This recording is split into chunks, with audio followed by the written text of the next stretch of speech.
Today we've got Edd Hall with us. Hi, Sarah. Edd works at Wrekin Housing Group. He's Maintenance Supervisor, but we'll hear a bit more about that in a minute. But the main thing that we've got Edd here to chat about is his new role on Platform Housing Group's board, and that is as a trainee board member. So Edd, I'd love to hear about that. But first of all, your family were all on holiday and you decided to sit in the car and watch a seminar? Yeah. I mean, it's pretty crazy how it all started, but yeah, I first found out about dynamic boards really was when I was on holiday. I was at work week before work, and I think there was a link. Someone posted a link about a online seminar, which was and the title was "How to Get on Board by 35." And I've been looking for something for a long time, about a year or two, a course or trying to get a degree or a qualification or do some volunteering. And I couldn't really find anything. So this really, really got me thinking, actually, I really like the sound of that. So I signed up and thought, great. And I didn't realise that this seminar was happening when I was on holiday. So we were at the beach in Newquay, and I think we went down to the beach, and it was one of the cliffs where you can see the sea lions in the sea, and all the kids got out the car, and my wife and everyone, and said, wait, what are you doing there? I said, I'm going to sit in the car. I've got a seminar to watch. Seminar? You're on holiday. What are you doing? I said, well, no, I really want to watch this seminar. And I think that's how it all started. I sat in the car on my holiday watching this seminar, learned about dynamic boards. Obviously yourself, Sarah, you were speaking, and some of your colleagues and other people that had obviously worked at dynamic boards or had board experience. And that really inspired me. I was really inspired by what I saw and what I heard that day. And yeah, people did take the mickey because I was supposed to be on holiday and I was watching this online seminar. But I then went on to, go onto the website and it gave me the confidence to think, yeah, I'm going to have a go at this. And, 2 months later, I'm now training to be a board member, which is just absolutely out of this world. It's a brilliant turnaround, Edd, and particularly in pace, because quite a lot of people explore the idea of being a non-exec, and it's something they drag out for years before they actually get applying for roles. But you must have applied for a role within weeks of joining, which is absolutely brilliant, and it's definitely the way to go. So tell me, first of all, actually, tell me about your background. Like, what did you do before this? What was your education and background like?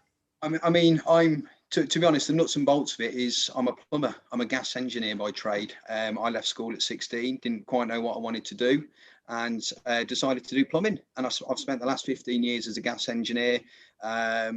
Really enjoyed that line of work. Once upon a time, I had my own business for about 7 years, and it wasn't until a couple of years ago I joined a housing group.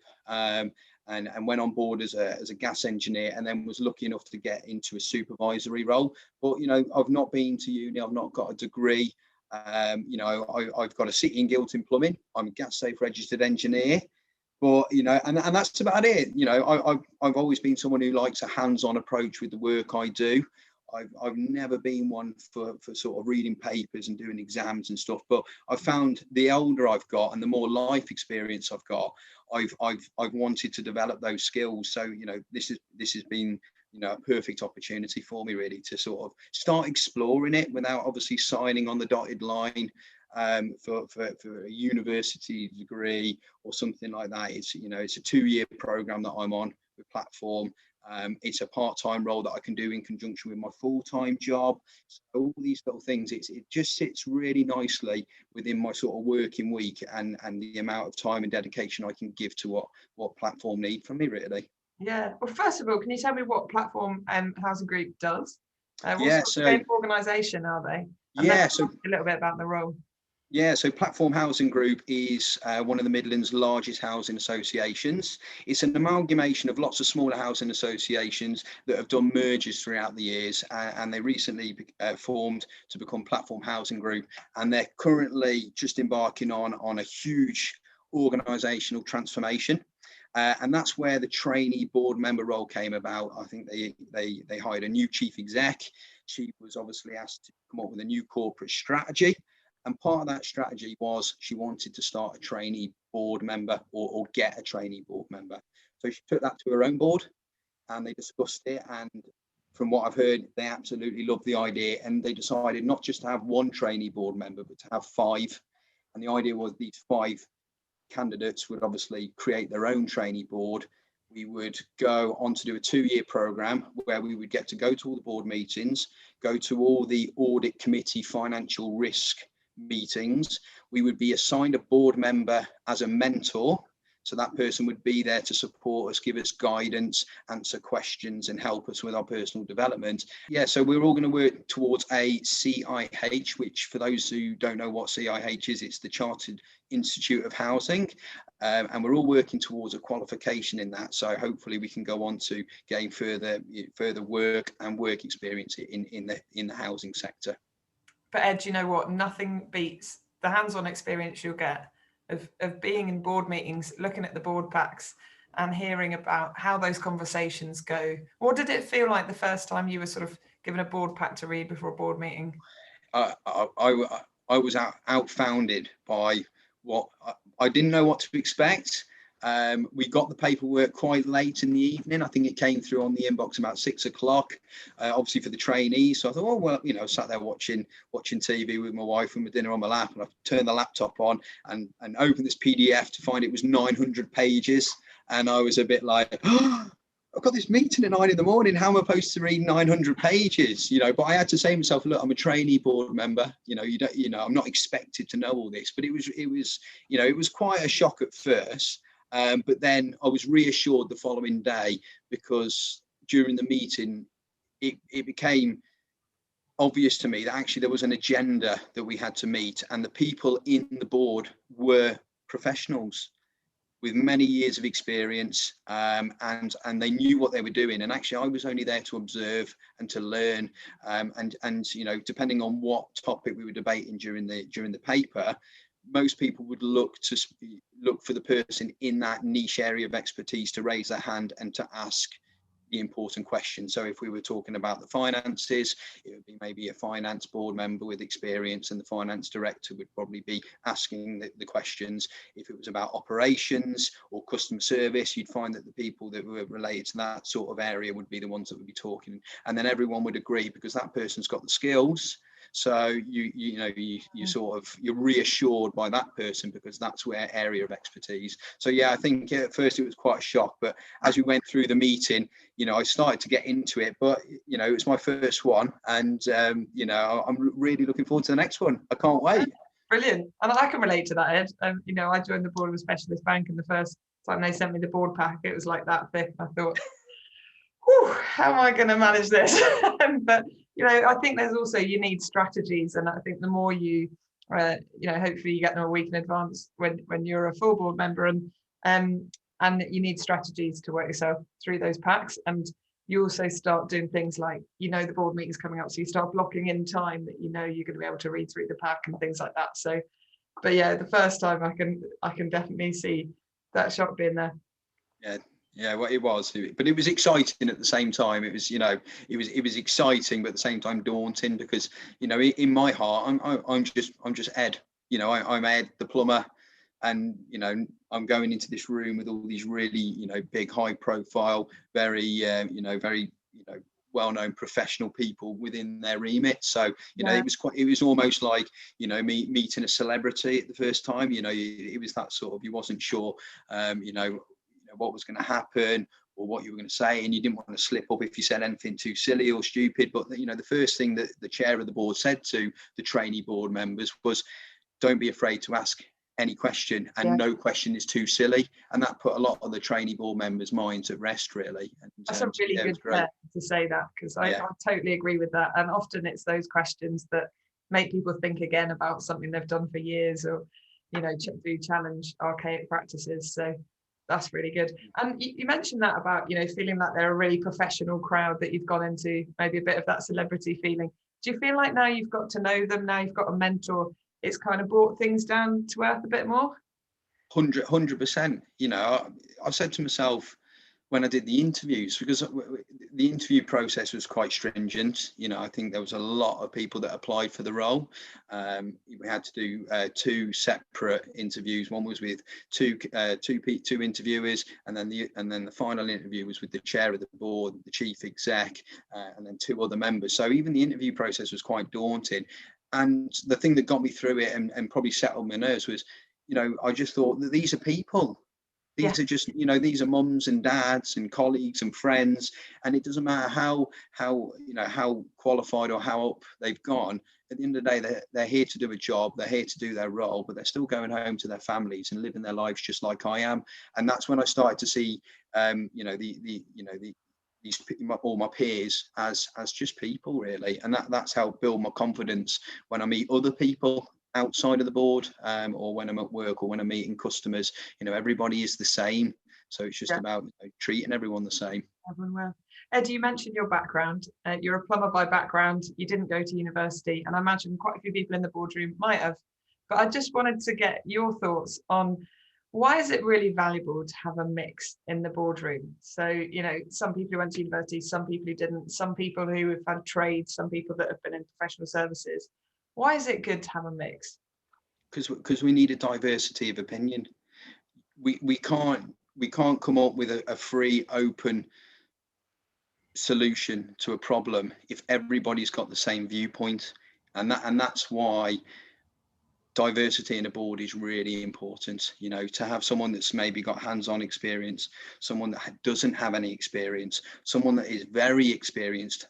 Everyone will come up with a different idea, a different resolution, or a different worry, and it's bringing those ideas together that helps everyone come up with probably the best solution for whatever it is that we're discussing. Yeah, I think you're totally right, Ed. And I think that's the way of the future. That's where boards are going. I think for decades we haven't recognised that. You know, someone your age, our age, was considered too young to be doing those kind of roles. But now there's a recognition that we need people from all sorts of different backgrounds, all sorts of generations, so that we do think of everyone when we're making decisions at board level. And I can imagine that if you've been in homes as a plumber in a housing association, you've seen some things that people around the board will never have seen. You've had some chats that they might never have been exposed to, and that helps you to get a better feeling of what's really happening on the ground as well. Yeah, definitely. Everything that just happens in a boardroom, when I'm in a meeting and we're discussing, I completely revisit things that have happened in my life or things that have happened when I've been working, and think, actually, this is a question I would like to ask about something. You know, just for instance, they were talking about how long it takes for a repair to happen, and there was a small bit of customer dissatisfaction because the lead time between repairs were lengthening. You know, and that was really interesting to me as a gas engineer that's gone out doing lots and lots of repairs. You know, I had lots of questions for that. You know, so I'm really keen to get stuck in over the next 2 years and attend the committee meeting so I can start asking these questions, because I've got loads of questions I want to ask. I'm young. I want to get involved, and I think it goes back to your previous question. You know, there are people out there that are really hungry to you know, to get involved with this type of stuff and really make a difference. You know, people want to make change, they want to make difference, and they want the work they do to have value. And I think, you know, giving young people or people from you know, other areas, you know, or diversities or other life experiences need these opportunities. I think it's really important, because myself and my peers, the other 4 board members, we're all completely different, from completely different walks of life, completely different ages, completely different professional skills, but everybody is coming up with some really positive influential ideas, and it's actually starting to make people realize, you know, maybe we should look at it this way, or maybe we should look at it doing it this way. So I'm really excited to see what happens over the next couple of years. Ed, that's brilliant. And I think it's amazing if you can keep what's really going on for tenants in your mind, because that's ultimately why housing associations exist. And the risk is that boards become so professional, the papers become so long, that it becomes detached from the life experience of the very people you exist to serve. So it's awesome that you're keeping that from your own experience, from your tenants' experience, that you're able to keep that in mind. That's brilliant. Definitely. So Ed, finally, what would your message be for anyone that's listening to this that maybe didn't go to uni, maybe hasn't seen themselves as non-executive director material, that's looking at dynamic boards, our board roles, and considering applying for one? I would say do it without a shadow of a doubt. Put yourself out there. Be honest with yourself.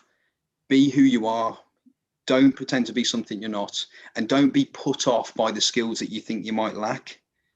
Everybody is looking for an opportunity, and organisations know the type of people they want. So just because you go for a particular role and you don't get it, doesn't mean that there's not another organisation with its culture and values that are waiting for you.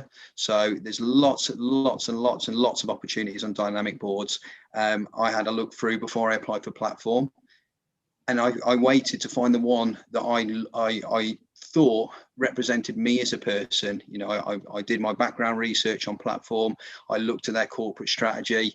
I really enjoyed reading about their values and culture, and I thought this company, this organization resonates with me.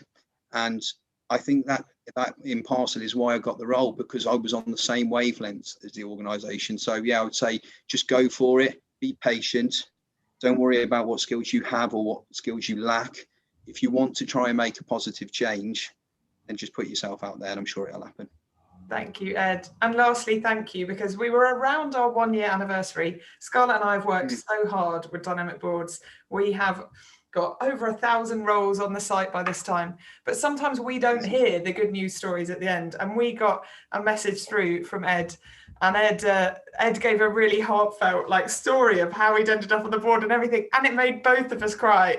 And we're both just like, this is what we're doing it for. We want to see people from all sorts of backgrounds that maybe never thought they'd be a non-exec end up on boards. So Ed, thank you for the encouragement, and I know watching this video will have really encouraged other people today, so thank you very much. Thank you. It's the least I could have done. I mean, it's just been, you know, the start of it, and you know, what's going to be hopefully an amazing journey where I can, you know, make a real difference.